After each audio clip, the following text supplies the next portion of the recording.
Assalamualaikum warahmatullahi wabarakatuh. Saya Siska Merianti, calon guru penggerak angkatan 8 dari SMA Negeri 1 Siak, Kabupaten Siak, Provinsi Riau. Pada video kali ini saya akan menjelaskan tentang koneksi antar materi modul 2.1, pembelajaran berdiferensiasi. Apakah pembelajaran berdiferensiasi itu?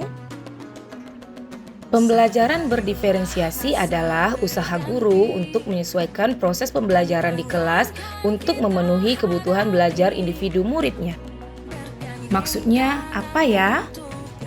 Ingat, setiap anak adalah unik. Mereka punya kelebihan dan kekurangannya masing-masing.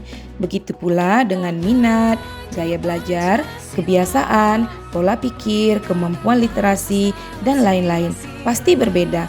Disinilah diperlukan usaha guru untuk dapat memenuhi kebutuhan belajar murid yang berbeda-beda agar mereka merasa nyaman saat belajar di kelas dan tentunya tujuan pembelajaran dapat tercapai. Maka pembelajaran berdiferensiasi adalah serangkaian keputusan masuk akal yang dibuat oleh guru yang berorientasi kepada kebutuhan murid. Lalu, bagaimana melakukan pembelajaran diferensiasi di kelas?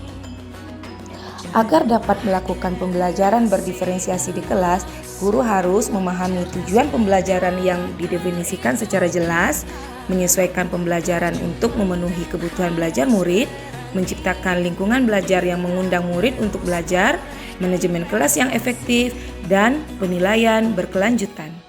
Kebutuhan belajar murid sendiri bisa dikategorikan dalam 3 aspek. Yang pertama, kesiapan belajar murid, yaitu keterampilan dan pemahaman yang mereka miliki sebelum pembelajaran dimulai. Yang kedua, minat murid, yaitu keinginan ataupun apa saja yang disukai oleh murid dalam pembelajaran tersebut. Yang ketiga, profil belajar murid, yaitu kesempatan bagi murid untuk bekerja dengan cara yang mereka sukai. Kesiapan belajar murid mengharuskan guru untuk menilai pengetahuan awal dan menentukan apa yang telah murid ketahui sebelum pembelajaran dimulai. Sedangkan minat murid membantu guru untuk dapat mempertimbangkan bagaimana ia dapat mempertahankan atau menarik minat murid-muridnya dalam pembelajaran. Dan profil belajar murid mengingat bahwa murid-murid kita memiliki gaya belajar yang berbeda-beda, maka penting bagi guru untuk berusaha menggunakan kombinasi gaya belajar. Profil belajar murid berhubungan dengan lingkungan murid berada, budaya, gaya belajar, dan kecerdasan majemuk pada murid. Untuk menerapkan pembelajaran berdiferensiasi, guru harus memahami cara-cara yang dapat dilakukan untuk mengidentifikasi kebutuhan belajar murid, yaitu mengamati perilaku murid-murid, mencari tahu pengetahuan awal yang dimiliki, mendiskusikan kebutuhan murid dengan orang tua, membaca rapor murid dari kelas mereka sebelumnya, melakukan penilaian, kemudian mencatat kebutuhan murid, berbicara dengan guru murid sebelumnya, membandingkan tujuan pembelajaran yang ingin dicapai, melakukan survei untuk mengetahui kebutuhan belajar murid, mendiskusikan permasalahan dengan murid, dan refleksi terhadap praktik pengajaran.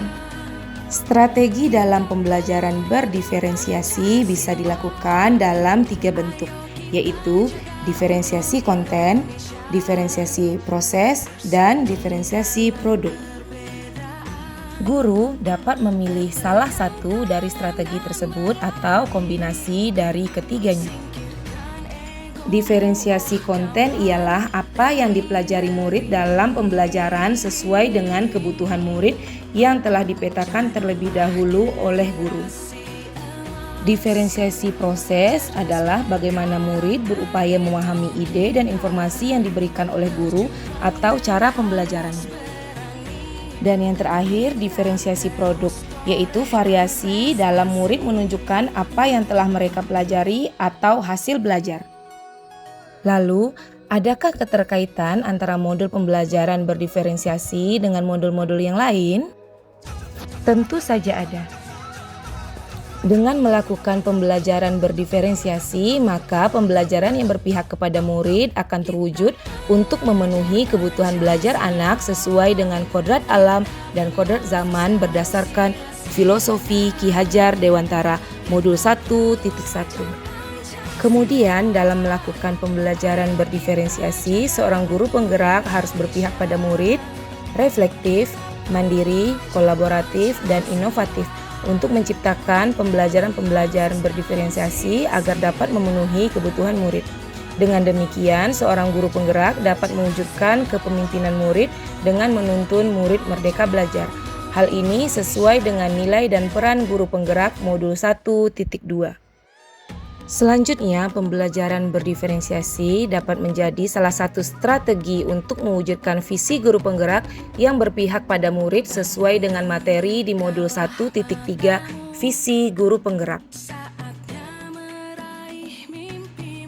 Dan dalam pelaksanaan pembelajaran berdiferensiasi, guru harus bisa menciptakan budaya positif untuk membuat murid nyaman di sekolah sehingga proses pembelajaran dapat berjalan dengan baik sesuai dengan nilai-nilai budaya positif Modul 1.4. Demikianlah pemaparan koneksi antar materi Modul 2.1. Salam dan bahagia selalu Bapak Ibu Guru Penggerak. Wassalamualaikum warahmatullahi wabarakatuh.